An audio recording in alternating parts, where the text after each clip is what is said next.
देखिए, पाप धोना, जी पाप तो कभी नहीं धुल सकते, जी आत्मसंतुष्टि जरूर मिल सकती जी है जी जी जी है ना। जी आपने जो बुरे कर्म किए हैं उसका भोग तो स्नान करने से दूर नहीं होगा, बिल्कुल उसका सही कहा। परिणाम तो आपको भुगतना पड़ेगा। मनुष्य को ही भुगतना हाँ, पड़ेगा। जी लेकिन मानव इंसान क्या है, वो अपनी गलतियों को सोचता है कि ईश्वर ईश्वर उदार है, जी जी वो एक जो भावना है जी उसकी उदारता का, बिल्कुल बिल्कुल। वो बुरे कर्म करता है लेकिन उदारता देखता है कि जो दूसरा ईश्वर है जो महान है वो मेरे पर तो विशेष कृपा करेगा, जी मेरे बुरे कर्मों को शायद थोड़ा बहुत कम कर देगा।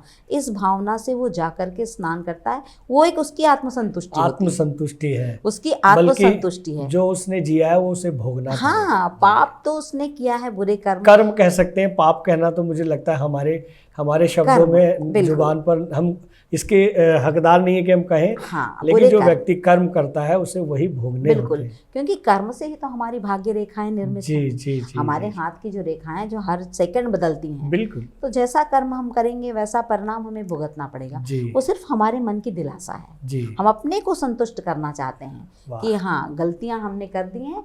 इस उदार गंगा में स्नान करने से, उसकी उदारता, उसके आशीर्वाद से शायद कुछ कम हो जाए। हाँ, वाह वाह वो उस वाह ग्लानि वाह, का भाव कम हो जाए। वाकई वाकई हम